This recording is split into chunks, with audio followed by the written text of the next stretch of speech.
أشهد أن لا إله إلا الله وحده لا شريك له وأشهد أن محمدا عبده ورسوله أما بعد فأعوذ بالله من الشيطان الرجيم بسم الله الرحمن الرحيم الحمد لله رب العالمين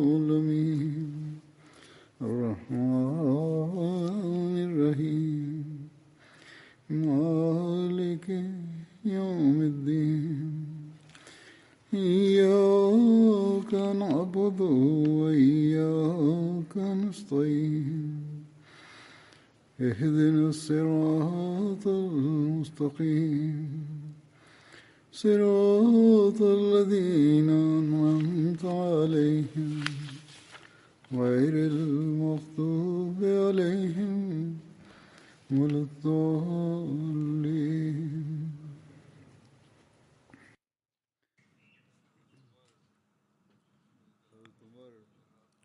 J'évoquais Omar radhiyallahu anhu dans mes précédents sermons. Je mentionnerai aujourd'hui quelques faits concernant les ghazwat et les expéditions dans lesquelles il avait participé. Omar bin Khattab radhiyallahu anhu avait participé dans les batailles de Badr, d'Uhud, la bataille du Fossé et les autres batailles en compagnie du saint prophète Mohammed paix soit sur lui. En sus de cela, il avait participé dans d'autres expéditions et il était le chef de certaines de ces expéditions. Les compagnons disposaient de 70 chameaux lors de la bataille de Badr. 3 combattants devaient partager un chameau. Ils utilisaient ce chameau à tour de rôle. Abu Bakr, Omar et Abdurrahman bin Auf utilisaient à tour de rôle le même chameau.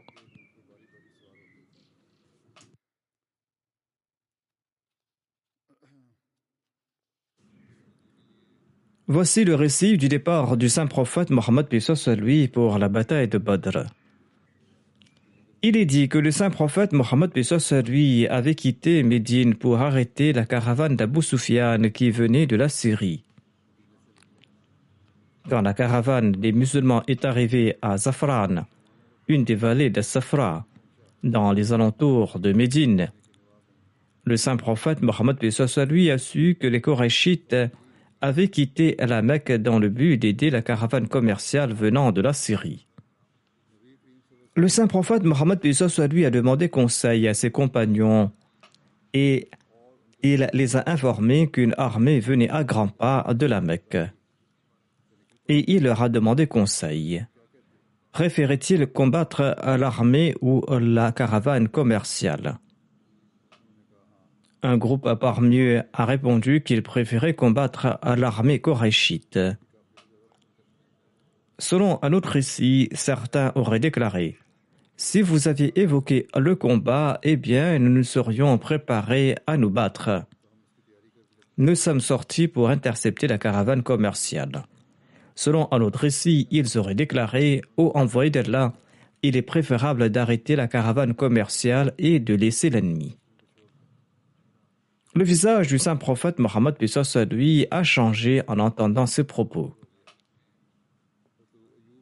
Abu Ayyub déclare que le verset suivant a été révélé en raison de cet incident. Il est dit dans ce verset: Kama akhrajaka rabbuka min baytika bil haqqi wa inna fariqam minal mu'minina lakarihun. À savoir, tout comme ton Seigneur t'a fait sortir de ta maison pour une bonne cause, alors qu'un groupe de croyants y répugnait.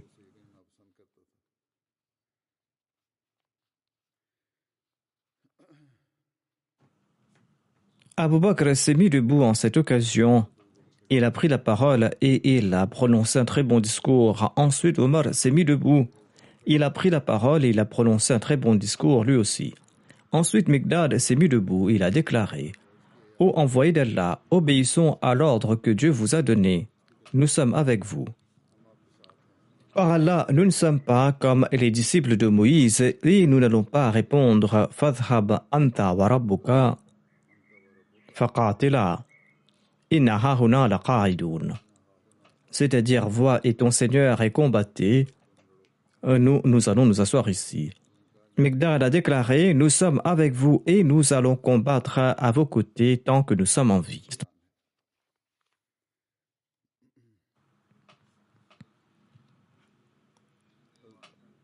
Ibn Abbas relate que lorsque les musulmans ont fait des prisonniers lors de la bataille de Badr, le saint prophète Mohammed lui a demandé à Abu Bakr et à Omar: quelle est votre opinion à propos de ces prisonniers? Abu Bakr a répondu: ô prophète d'Allah, ce sont nos cousins et nos parents. Je pense que si vous leur prenez une rançon, ce sera une source de force pour nous contre ces mécréants, et il se peut qu'Allah les guide vers l'islam. Le saint prophète Mohammed lui a demandé: ô Ibn Khattab, quelle est ton opinion à ce sujet? Omar a répondu: non, au messager d'Allah, par Allah, mon opinion est différente de celle d'Abu Bakr. Selon moi, vous devriez nous les remettre et nous allons devoir leur trancher le cou. Confiez Aqil à Ali pour qu'il le tue et confiez-moi un tel qui est apparenté à moi et je le tuerai. Ils sont tous les chefs des infidèles, a déclaré Omar. Le saint prophète Mohammed a préféré l'opinion d'Abu Bakr. Omar déclare: l'envoyé d'Allah n'a pas accordé priorité à mon opinion. Quand je suis retourné le lendemain, le saint prophète Mohammed lui et Abu Bakr étaient assis et ils pleuraient. J'ai demandé au messager d'Allah: dites-moi ce qui vous fait pleurer, vous et votre compagnon. Si je dois pleurer, eh bien je vais pleurer moi aussi. Sinon, je vais faire semblant de pleurer. Le saint prophète Mohammed lui a répondu: je pleure sur la punition qui m'a été montrée à l'égard de ses compagnons qui m'ont suggéré de prendre une rançon. Cette punition est plus proche que l'arbre qui se trouve là devant moi. Le saint prophète lui a indiqué l'arbre qui était proche de lui.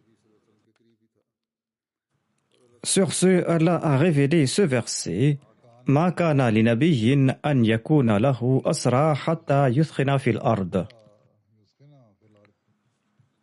À savoir qu'il ne suit pas un prophète qu'il ait des captifs avant qu'il n'ait pris part à une bataille régulière dans le pays. Et 2 versets plus loin, il est dit: Fakulu mimma ghanimtum halalan tayyiba. Mangez donc de ce qui est licite et bon, de ce que vous avez gagné comme butin. Ainsi donc, Allah leur a rendu licite le butin.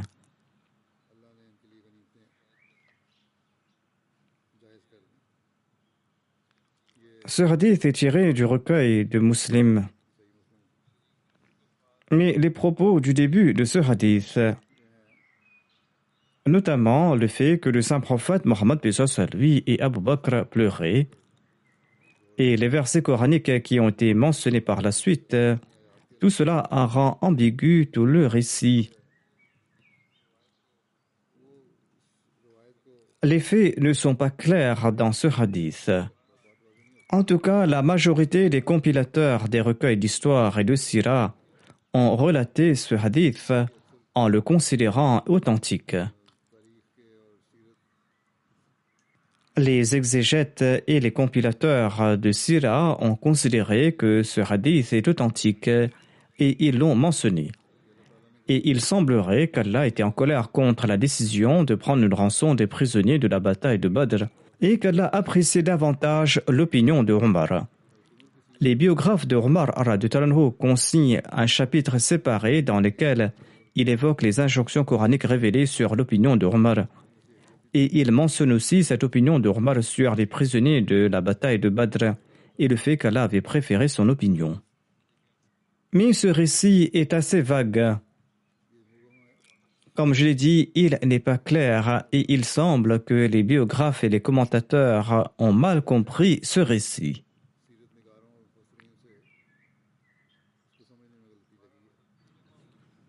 En tout cas, Hazrat Muslim Maud radhiyallahu anhu a commenté à ce propos dans une de ses notes qui n'a pas été publiée. Et dans cette note, il réfute ces récits et il semble que son explication semble être correcte. Il semble qu'on a fabriqué ce hadith afin d'élever le statut de Omar radhiyallahu anhu, ou peut-être qu'on n'a pas compris le sens de ce récit. En expliquant le verset 68 de la sourate Al-Anfal, Hazrat Muslim Maud radhiyallahu anhu déclare que la coutume suivante était en vogue à l'Arabie avant l'avènement de l'islam. Et il est dommage que cette pratique est toujours en vogue dans certaines parties du monde. On capture des prisonniers qui sont réduits en esclavage même s'il n'y a pas de bataille, s'il n'y a pas de combat. Ce verset abroge cette pratique affreuse et ordonne explicitement que ce n'est qu'en état de guerre et après une bataille que les soldats ennemis peuvent être faits prisonniers. Il n'est pas permis de prendre des prisonniers s'il n'y a pas de combat. Hazrat Muslim Maud explique que ce verset a été mal interprété.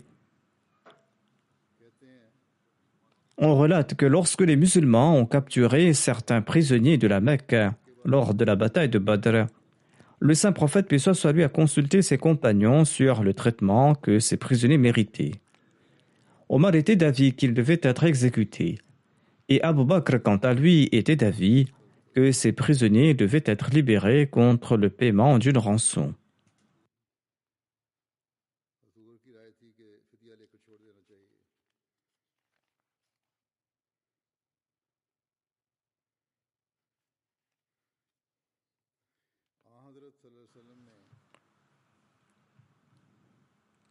Le saint prophète Mohammed paix soit lui appréciait l'opinion d'Abu Bakr.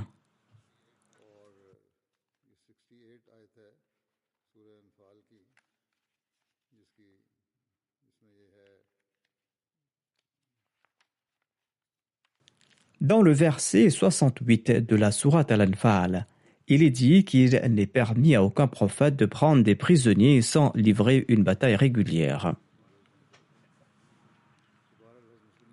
Hazrat Muslim Maud explique que l'opinion d'Abu Bakr était différente de celle de Omar radhiyallahu anhu.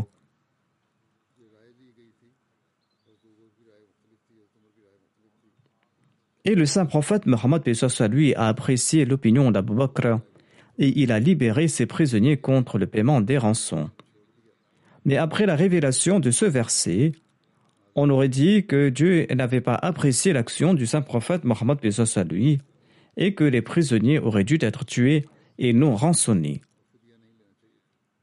Ceci est tiré d'un commentaire de Tabari. Le Muslim Maud explique que cette interprétation est erronée. De prime abord, Dieu n'avait pas émis d'ordre interdisant la libération de prisonniers contre rançon. Le saint prophète Mohammed paix soit lui ne pouvait être blâmé pour avoir accepté les rançons. Deuxièmement, le saint prophète Mohammed paix soit lui avait auparavant accepté la rançon de 2 personnes à Nakhla et il les avait libérées et Allah n'avait pas réprouvé cet acte. Troisièmement, 2 versets plus loin, Dieu a rendu la consommation des butins licites et purs pour les musulmans.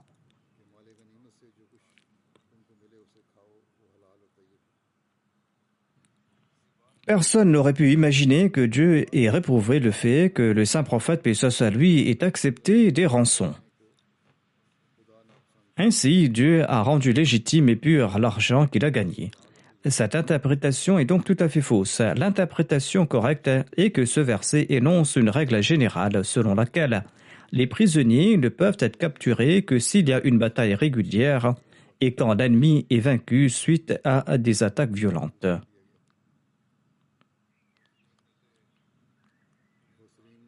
Alama Imam Razi et Alama Shibli Nourmani, le biographe renommé, sont parmi les commentateurs du Saint-Coran qui partagent la même position énoncée par le Muslim Maud. Hazrat Mirza Bashir Ahmad Sahib explique: lorsque le saint prophète, paix soit lui, est retourné à Médine, il a demandé conseil sur ce qu'il fallait faire des prisonniers. La pratique générale en Arabie était d'exécuter des prisonniers ou d'en faire des esclaves permanents. Cependant, le saint prophète Mohammed, paix soit lui, était opposé à des mesures aussi dures. De plus, aucune injonction divine à cet égard n'a été révélée non plus. Abu Bakr a déclaré que, à mon avis, ils doivent être libérés contre rançon, car après tout, ce sont nos frères et nos parents. Qui sait si demain des fidèles de l'islam naissent parmi eux? Cependant, Omar s'est opposé à cette opinion et il a déclaré qu'il ne doit pas avoir de considération de parenté en matière de religion. Ces personnes méritent d'être tuées en raison de leurs actions. À mon avis, ils doivent être tués tous. En fait, les musulmans devraient exécuter leurs proches respectifs de leur propre main. Influencé par sa nature miséricordieuse, le saint prophète Mohammed lui a approuvé la proposition faite par Abu Bakr. Il a donc interdit l'exécution de ses prisonniers et il a ordonné que les idolâtres qui paient leur rançon soient libérés. Par la suite, une injonction divine a été révélée à cet effet. Étant donné qu'un commandement divin a été révélé sur le paiement des rançons, tout comme l'a expliqué le deuxième calife, il semble étrange d'utiliser ce hadith comme base pour justifier les pleurs du saint prophète Mohammed lui et d'Abu Bakr.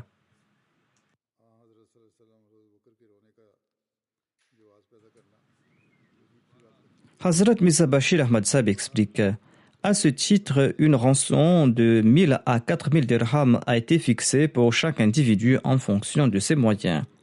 Et de cette manière, tous les prisonniers ont été libérés. Il y a aussi des récits au sujet du mariage de Hafsa, à la fille de Omar, avec le saint prophète Mohammed lui. Le mari de Hafsa avait pris part à la bataille de Badr, et à son retour de la bataille, il est tombé malade et il est décédé. Plus tard, le saint prophète Mohammed lui a épousé Hafsa. Selon le recueil d'Al-Bukhari, Abdullah bin Omar raconte que Hafsa, la fille d'Omar bin Khattab, s'était mariée à Khunais bin Hudhayfa Sahami.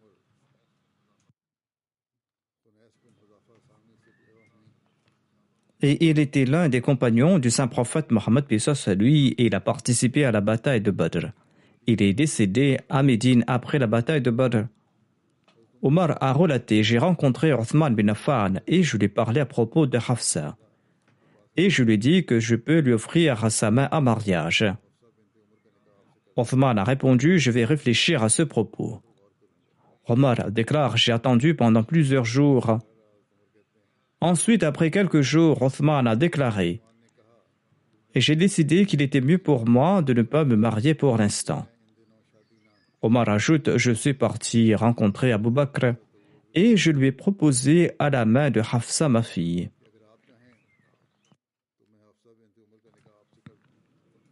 Abu Bakr est demeuré silencieux et il n'a rien répondu. Et je ressentais plus de réticence de sa part que chez Othman, a déclaré Omar. C'est-à-dire que j'ai compris qu'il avait également refusé cette requête.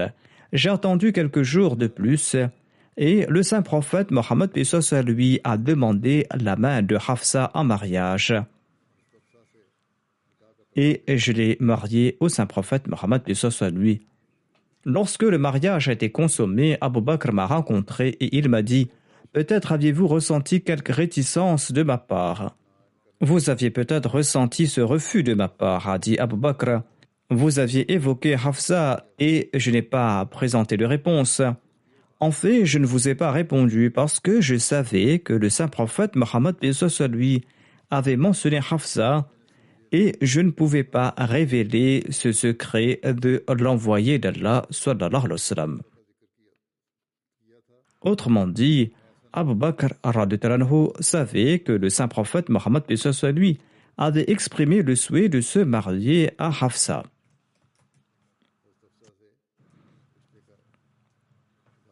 Abu Bakr radhiyallahu anhu déclare: c'était là un secret du saint prophète Mohammed, lui, un secret que je ne pouvais pas révéler. Si le saint prophète Mohammed, lui, avait abandonné cette idée, eh bien, j'aurais certainement accepté cette requête de votre part. C'était là la réponse d'Abu Bakr.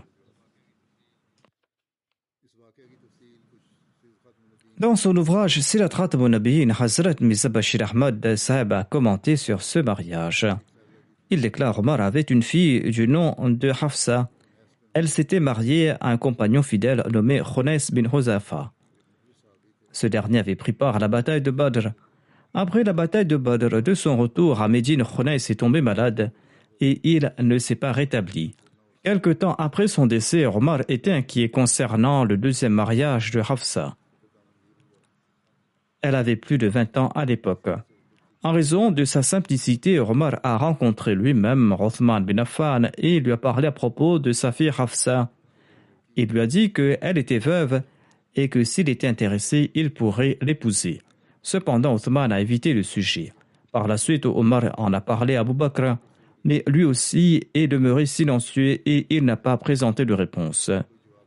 Omar était très triste et tout consterné, il s'est présenté au saint prophète Mohammed lui et il lui a tout relaté.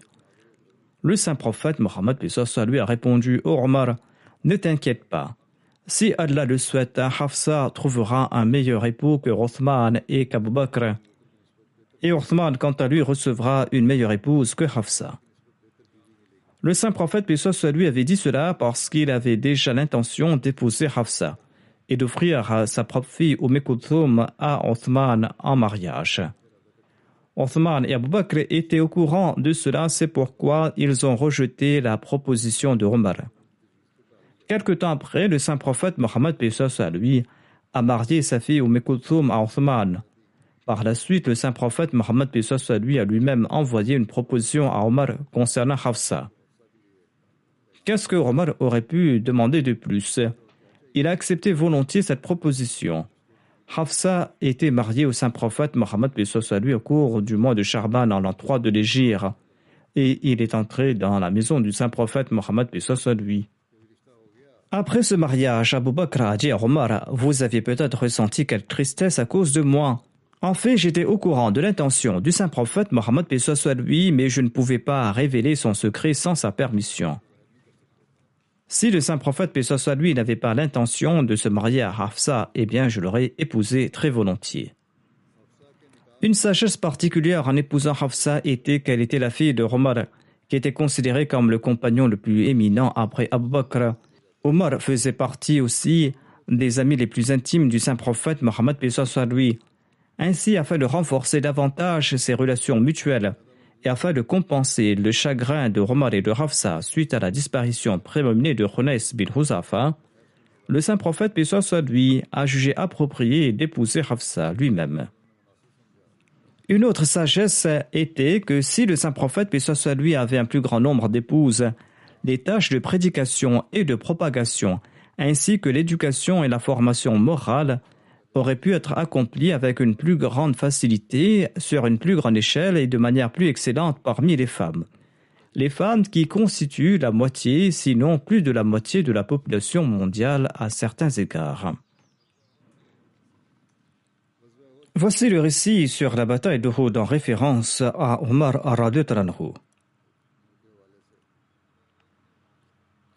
Khalid bin Walid a attaqué les musulmans lors de cette bataille. Et ces derniers n'ont pas pu faire face à cet assaut soudain. Hazrat Mirza Bashir Ahmad Sahib a écrit ceci à ce propos. Il déclare que l'armée quraishite avait à peu près encerclé les musulmans sur les 4 fronts et continuait à les écraser par des attaques répétées. Les musulmans auraient pu se ressaisir après quelque temps, mais un guerrier audacieux parmi les quraishites nommé Abdullah bin Quma a attaqué Moussa bin Omer, le porte-drapeau des musulmans, et Abdullah bin Quma a tranché la main droite de Moussa bin Omer. Moussa a agrippé le drapeau avec son autre main et il s'est avancé pour affronter Ibn Quma. Mais lors de la deuxième attaque, Il a perdu l'autre main. Moussab a joint ses deux bras coupés ensemble dans un effort pour empêcher le drapeau de l'islam de tomber. Et il a tenu contre sa poitrine. Sur ce, Ibn Quma l'a frappé une troisième fois et Moussab est tombé au sol en martyr. Un autre musulman s'est immédiatement avancé. Il s'est emparé du drapeau. Et comme Moussab ressemblait au saint prophète, paix soit sur lui en taille et en silhouette, Ibn Quma a pensé qu'il avait tué le saint prophète Mohammed, paix soit sur lui.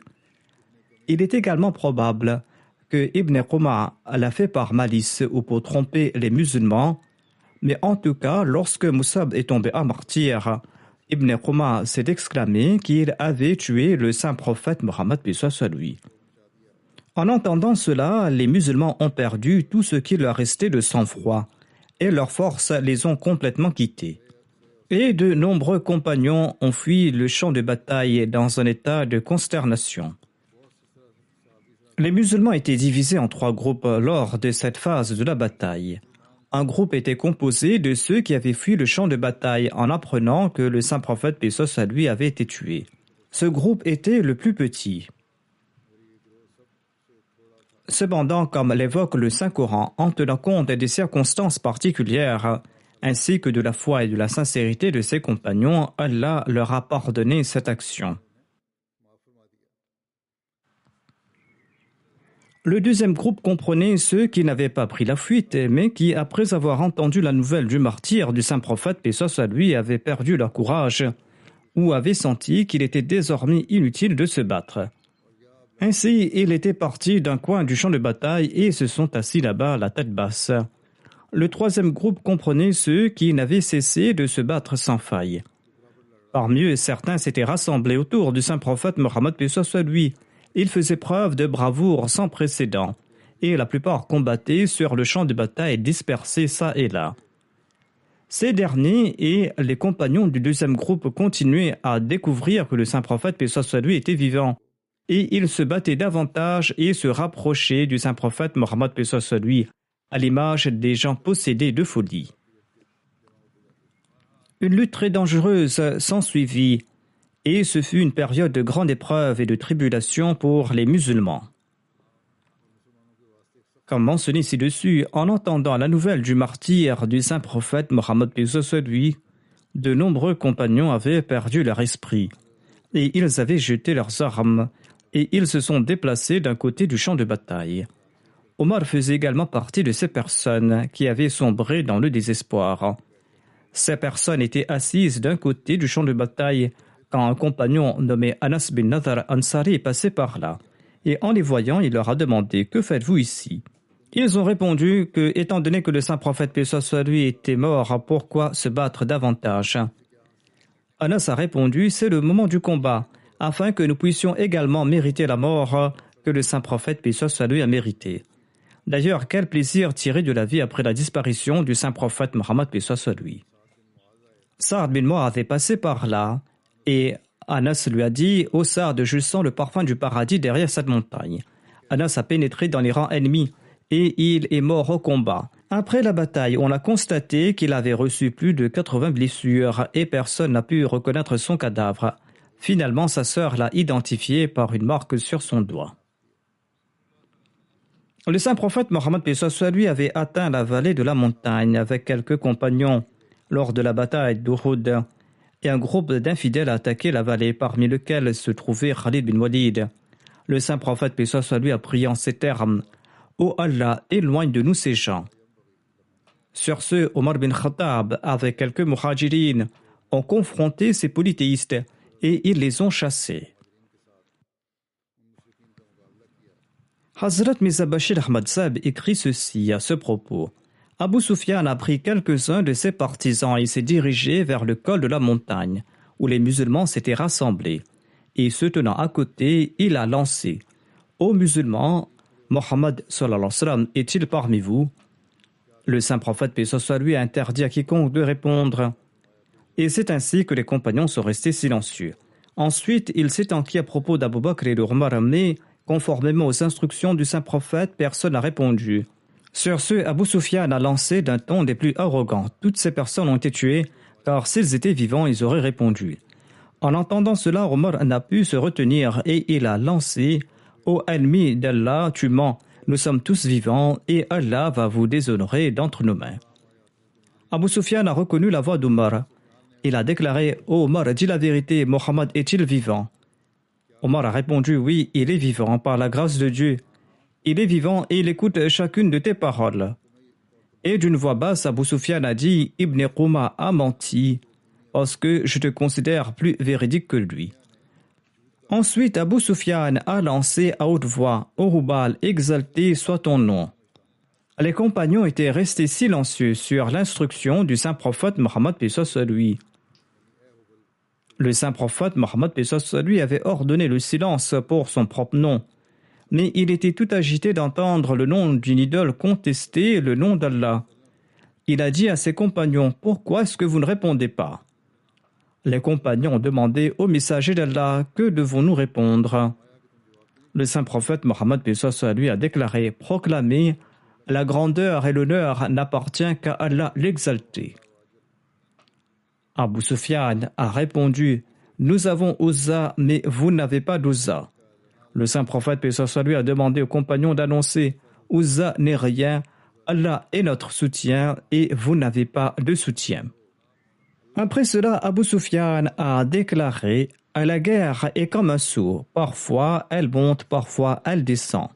Considérez cette journée comme la réplique de Badr. » Abu Sufyan a ajouté « Vous allez trouver sur le champ de bataille des corps qui ont été mutilés. » Je n'ai pas commandé cela, mais quand j'ai appris cela, je n'ai pas trouvé cette action de mes hommes déplaisante. L'année prochaine, nous allons nous retrouver sur le champ de bataille durant les mêmes jours. Conformément aux instructions du saint prophète Mohammed paix soit lui, un compagnon a répondu « Très bien, nous allons nous revoir l'année prochaine. » Après avoir prononcé ces paroles, Abu Sufyan est parti avec ses hommes et l'armée des Qurayshites a pris la route de la Mecque. Quand le saint prophète Mohammed paix soit lui est rentré à Médine après la bataille d'Uhud, les hypocrites et les juifs ont commencé à se réjouir et ils ont commencé à dire du mal des musulmans. Ils disaient que Mohammed cherchait le royaume terrestre et à ce jour aucun prophète n'a autant souffert que lui. Lui-même a été blessé et ses compagnons également ont été blessés. Ils ont déclaré que si vos tués étaient restés avec nous, ils n'auraient pas subi un tel sort. Omar a demandé au saint prophète Mohammed paix soit lui la permission de tuer ces hypocrites.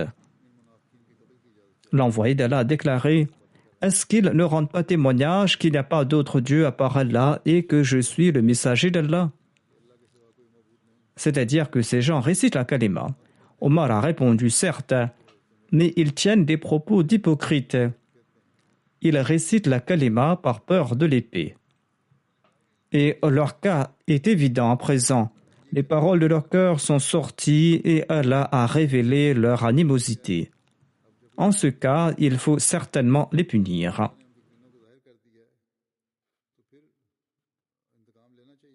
Le saint prophète Mohammed paix soit lui a répondu « Il m'est interdit de tuer quiconque porte pareil témoignage. »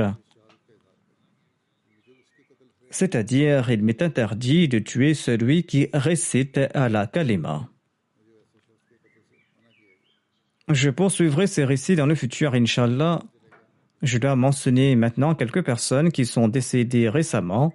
C'est pourquoi je vais m'arrêter ici. Mais avant cela, j'ai aussi une requête de prière à faire. La semaine dernière, j'avais demandé de prier pour les Palestiniens opprimés. Bien que le cessez-le-feu a été annoncé, l'histoire nous apprend qu'après un certain temps, d'une manière ou d'une autre, l'ennemi continue à opprimer ces Palestiniens pour une raison ou pour une autre. Que Dieu ait pitié des Palestiniens et qu'il leur accorde la véritable liberté. Qu'Allah accorde aussi aux Palestiniens des dirigeants qui sont intelligents, qui sont perspicaces et qui sont également capables d'exprimer leur opinion et de faire valoir leurs droits. De même, priez aussi pour les Ahmadis qui sont persécutés dans le monde, en particulier au Pakistan. Priez pour qu'Allah leur accorde sa protection.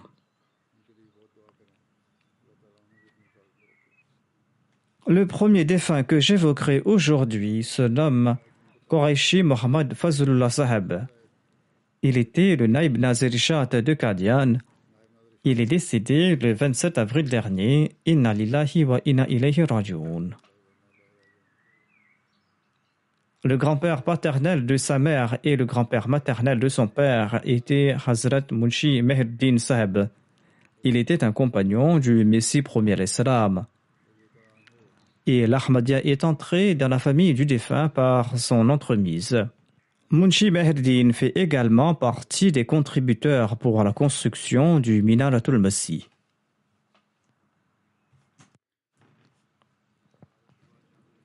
Après avoir obtenu son diplôme de la Jamia, le défunt a enseigné au sein de la Jamia Ahmadiyya pendant 23 ans et 5 mois. Il avait enseigné le Saint-Coran, la théologie, l'ourdou, la grammaire et la littérature arabe. Il a servi en tout pendant 37 ans et 7 mois. Par la grâce de Dieu, il était un boussi. Il laisse derrière lui son épouse, un fils et 2 filles.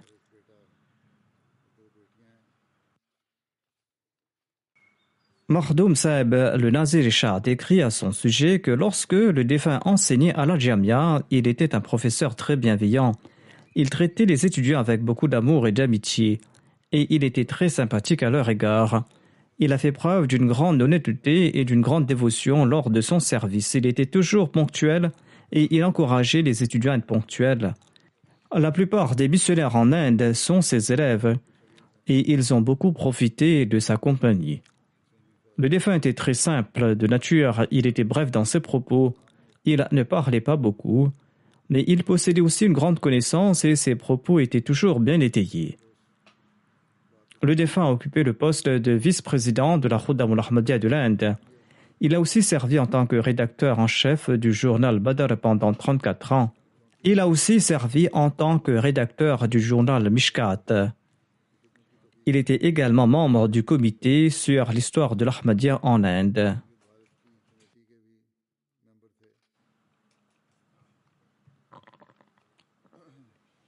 Le défunt a travaillé sur la relecture de l'édition informatisée de la série Rouhani Khazain. Il a suggéré certaines corrections qui ont été faites à sa demande. Il était très méticuleux lors de ses relectures et de ses corrections. Certains ouvrages du Messie premier l'Islam ont été publiés séparément. Le défunt a travaillé sur la révision complète de ces épreuves, en particulier les ouvrages Brahni Ahmadiyya, Arya Dharam et Sadbachan. Il a examiné la source originale et les références et les textes de Veda qui ont été cités par le Messie premier l'Islam, et il a souligné la différence dans la prononciation et dans la traduction de chaque mot. À chaque pas, il a poussé à sa perfection ses recherches et c'était là une de ses qualités notables. Le défunt a travaillé d'arrache-pied pour trouver les références des ouvrages Arya Dharam et Sadbachan et il a travaillé sur leur révision. Il avait l'habitude de dire que ces ouvrages du Messie premier l'Islam sont des plus excellents pour les hindous et pour les sikhs. Ce sont 2 ouvrages très importants par rapport à l'hindouisme et le sikhisme, et c'est pour cette raison que ces ouvrages doivent être examinés très attentivement et les références devront être corrigées. Le Saint-Coran a été publié récemment avec notre nouvelle police de caractère, le Khat Manzour. Le défunt a également rendu de grands services pour le développement du logiciel, un logiciel qui a été préparé par une entreprise de Mumbai en Inde. Le défunt a accompli un travail très important à cet égard. Il a travaillé nuit et jour sur la correction de ce texte et sur la précision de ce texte. Le Saint-Coran a été publié donc avec la police de caractère Khat Manzour. Et le défunt a également travaillé sur la traduction anglaise du Saint-Coran qui a été faite par Maulvi Sher Ali et pour lequel on était en train d'utiliser la police de caractère Khat Manzour. Cette édition est presque complète, Inch'Allah, et le défunt a accompli un travail important à cet égard. Il avait également travaillé sur certaines parties de la traduction de Mir Ishaq Sahib. Il a également travaillé d'arrache-pied sur la publication du Saint-Coran, en particulier dans la publication de la version utilisant la police Khatem Manzour. Le Nazir Shah a écrit ceci: le défunt était mon enseignant et il était aussi l'oncle maternel de ma femme. Cependant, en tant qu'adjoint, il faisait toujours montre d'un esprit d'obéissance et d'une grande humilité à mon égard. Il n'a jamais dit que je suis ton enseignant et je suis plus âgé que toi dans le lien de parenté. L'un des étudiants du défunt écrit ceci. Le défunt disait qu'il n'avait jamais pris de congé lorsqu'il étudiait à la Jamia durant ses études. Et lorsqu'il a commencé à enseigner à la Jamia, il n'avait jamais pris de congé. Qu'Allah accorde son pardon et sa miséricorde aux défunts.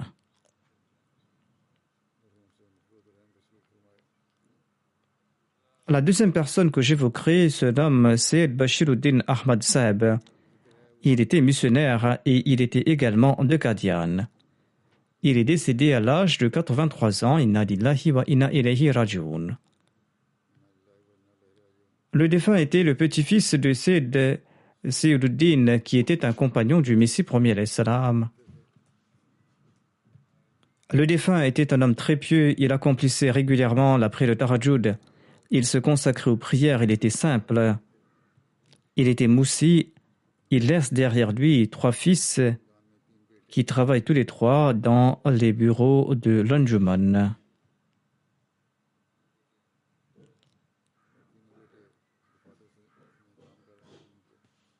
Le prochain défunt se nomme Basharat Ahmad Haidar. Il était un Waqfi Zindagi, il était de Qadian. Il était le fils de Faiz Ahmad Sahib Shana. Il est décédé à l'âge de 71 ans, quelques jours de cela. Inna lillahi wa inna ilayhi raji'un. Le défunt était le petit-fils de Hazrat Abdul Karim Sahib, qui a servi de signe en faveur du Messie premier d'Islam suite à la morsure d'un chien enragé.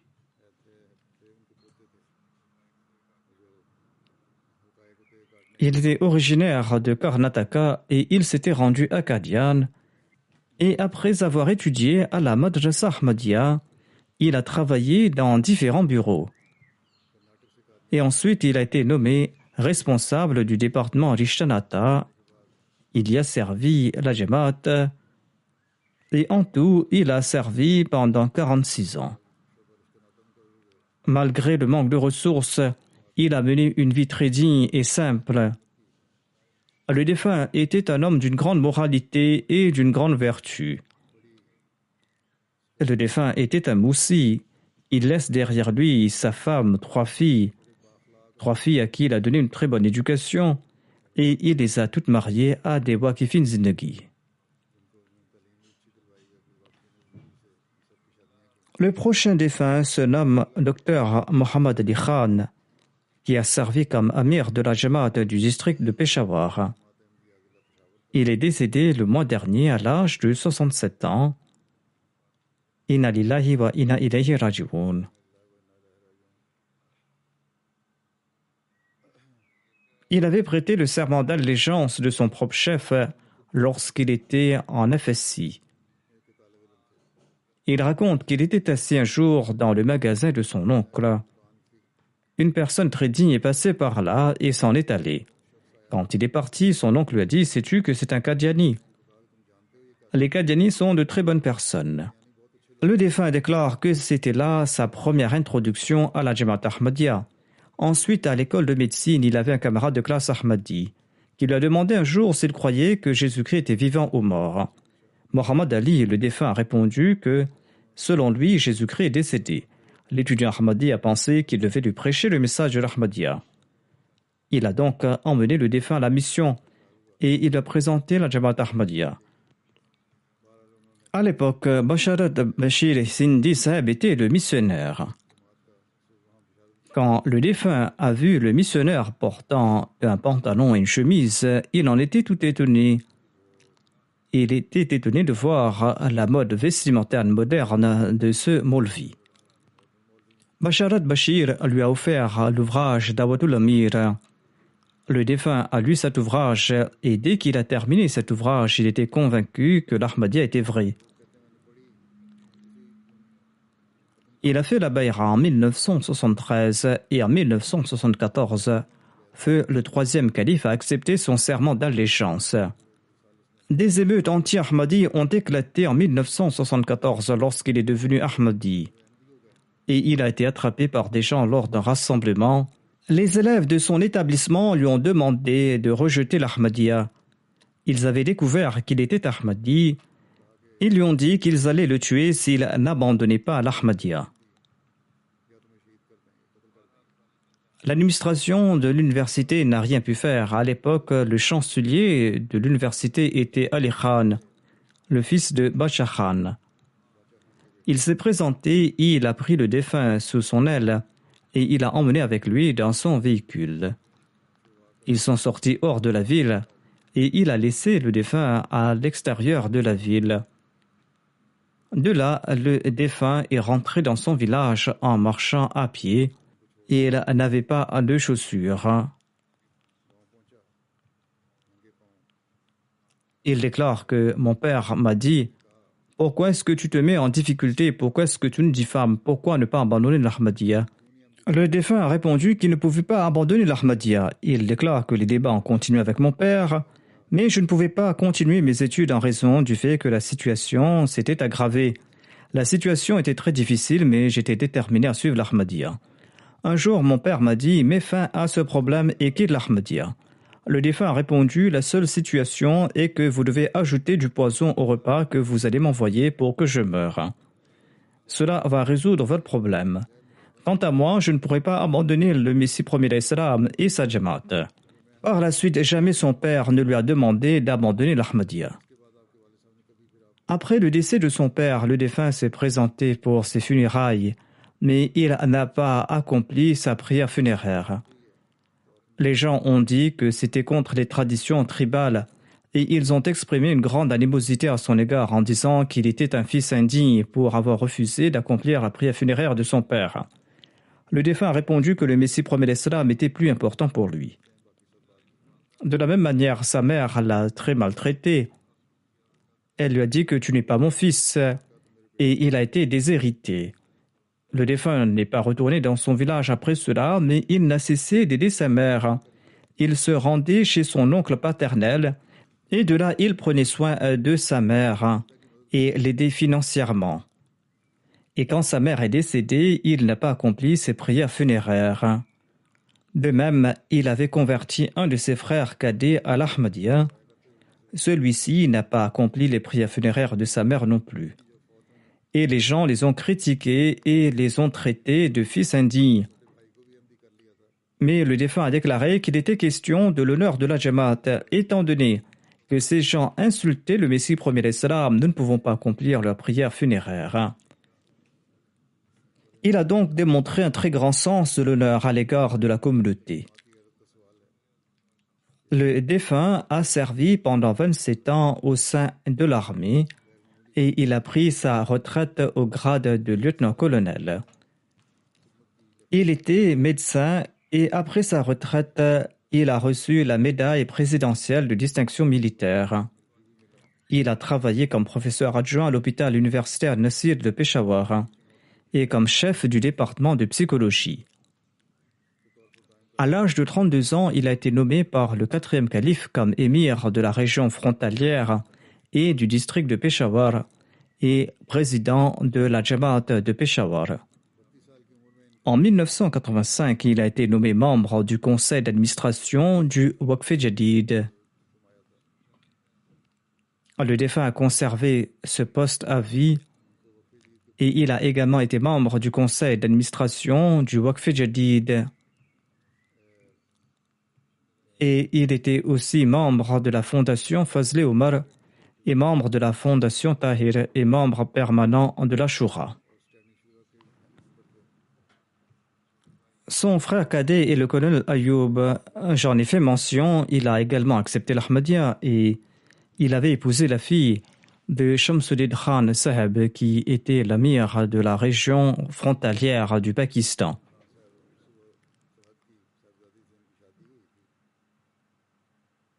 Il laisse derrière lui son épouse, un fils et 3 filles.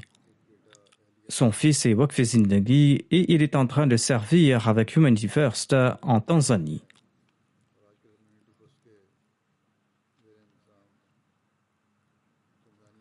Il déclare que le docteur Mohammed Ali Khan s'était distingué par son attachement à la vérité, par son honnêteté, par son altruisme et son intégrité.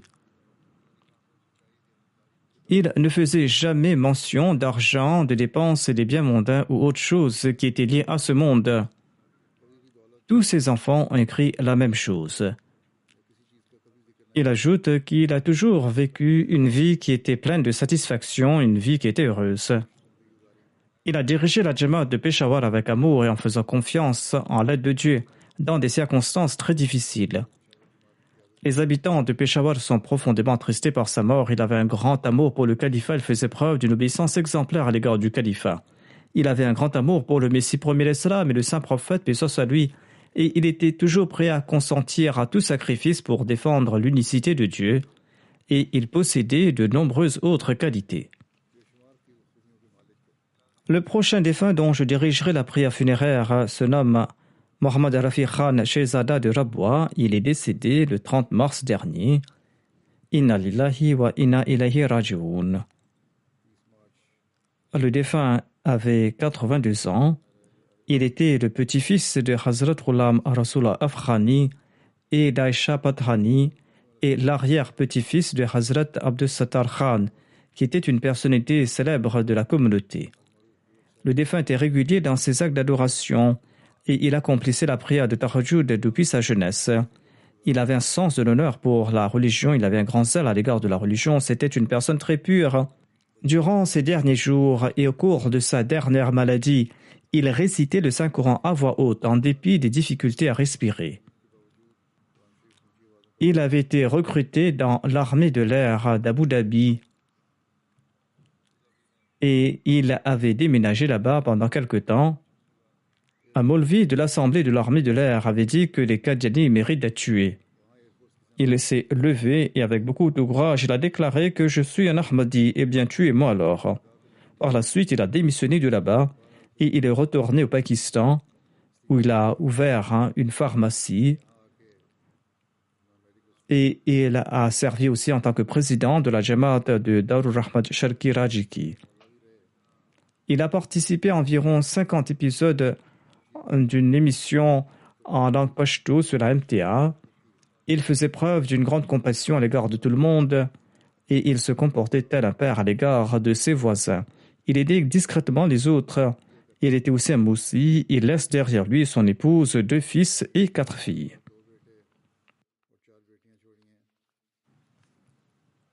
Le prochain défunt dont j'évoquerai se nomme Ayaz Yunus Saheb de l'Australie.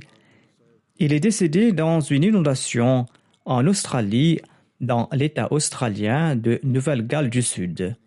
Inna lillahi wa inna ilayhi raji'un. Il était un serviteur dévoué de la communauté. Il avait dit au président de la Jamaat que si vous avez besoin de quelqu'un, faites appel à moi et je me présenterai aussitôt lorsque vous allez m'appeler. Il était toujours prêt à servir la communauté et il disait à tout le monde « Les portes de ma maison sont grandes ouvertes. Venez dès que vous avez besoin de quelque chose. » Il aidait tout le monde autant qu'il le pouvait. Il était encore jeune et il n'était pas encore marié. L'État australien accordait le visa à ses parents qui se trouvaient au Pakistan afin qu'ils puissent participer à ses funérailles. Et des représentants de l'État étaient présents pour ces funérailles.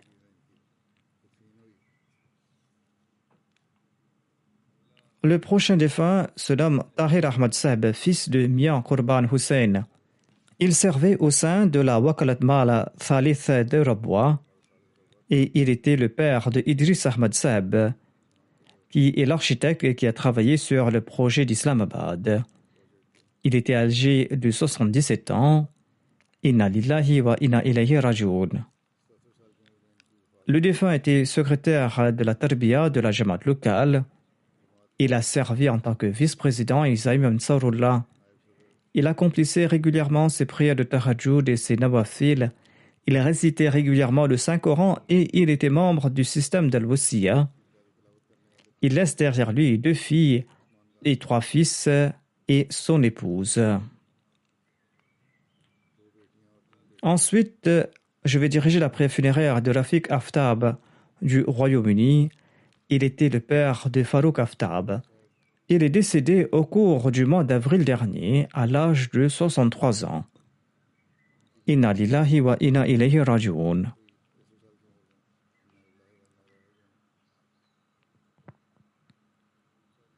M. Farouk déclare que mon père possédait de nombreuses qualités. Il était humble, pieux.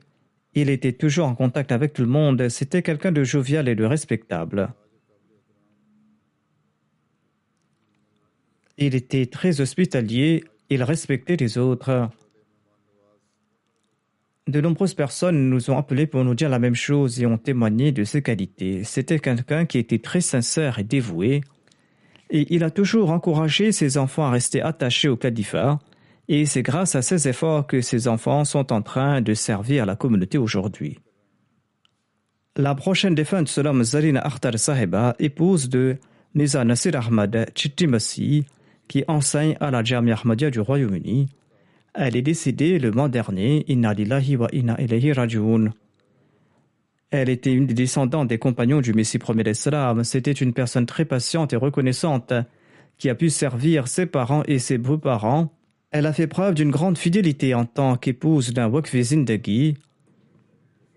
Elle s'est contentée de sa situation. Elle a résidé au Ghana avec son époux et en dépit des circonstances économiques très difficiles, elle a passé cette période difficile avec ses enfants en faisant preuve d'une grande patience et elle ne s'était jamais plainte. Elle est Moussia, un de ses fils est un Waqfi Zindagi et il travaille au sein de la MTA. Il s'agit de Mirza Tawqir Ahmad. Ensuite, je vais diriger la prière funéraire de Hafiz Mohammad Akram, qui est décédé au cours de ce mois à l'âge de 80 ans à la Tahir Heart Institute. Inna lillahi wa inna ilayhi raji'un. L'Ahmadiyya a été introduit dans sa famille par l'intermédiaire du premier calife et par la suite, son grand-père a prêté le serment d'allégeance par écrit au Messie premier d'Islam.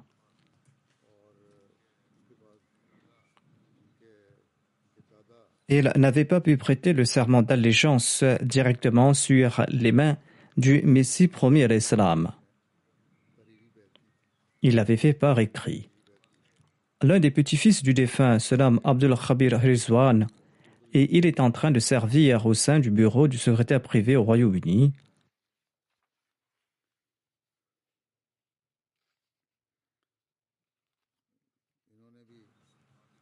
Le défunt avait proposé de servir la Jamaat et lorsque sa requête a été envoyée à Mohammad Ahmad Mazhar, l'ancien mir du district de Faisalabad, il lui a dit que si vous souhaitez servir la religion, eh bien servez à mes côtés. Et le défunt a servi au sein de la Jamaat de Faisalabad tout au long de sa vie. Et il a toujours préféré la foi à ce monde. Il s'est considéré comme une personne dédiée. Il était moussi et il avait réglé sa hissa jaidad au cours de son vivant. Il accomplissait régulièrement la prière de Tahajjud et il a pu enseigner le Saint-Coran à de nombreux enfants et il a pu les aider à mémoriser le Saint-Coran. Il a pu faire mémoriser le Saint-Coran à son fils Kadi aussi. Ensuite, je vais diriger la prière funéraire de Chaudhry Noor Ahmad Nazir, qui est décédé à l'âge de 82 ans ces jours derniers. Il était le fils aîné de Chaudhry Mohammad Abdullah, qui était un darwish de Qadian.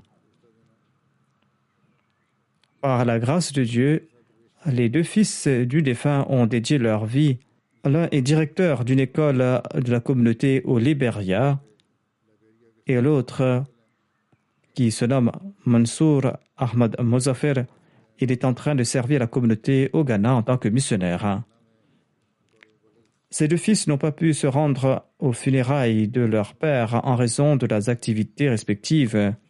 Le défunt était membre du système d'Al-Wasiya. Ensuite, je vais diriger la prière funéraire de Mahmoud Ahmad Minhas, fils de Hakim Obaidullah Minhas. Il est décédé à l'âge de 75 ans le mois dernier. Inna lillahi wa inna ilayhi raji'un. Il était le fils de Rachid Mahmoud Minhas, qui est missionnaire. Il déclare que le défunt possédait de grandes qualités. Il accomplissait régulièrement la prière de Tahajjud, il était dévoué au califat et il aidait les personnes pauvres et ceux en difficulté. Son fils n'a pas pu se rendre pour ses funérailles en raison du fait qu'il était en train de servir au Ghana. Un autre de ses fils se trouve en Malaisie et il n'a pas pu participer à ses prières funéraires. Qu'Allah accorde patience et persévérance aux enfants et aux proches des défunts, qu'il exalte leur rang, qu'il leur accorde son pardon et sa miséricorde. Je dirigerai la prière funéraire après la prière de Jumma, Inch'Allah.